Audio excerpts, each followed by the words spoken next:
Want to learn how to service the automatic transmission in your Chevy Avalanche?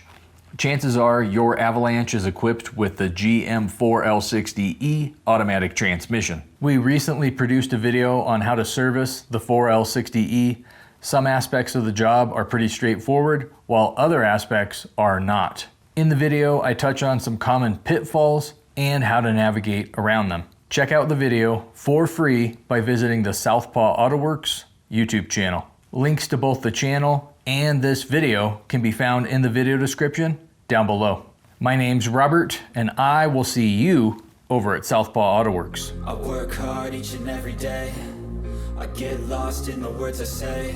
I don't push pause, no, I push play. I won't stop till I hear him say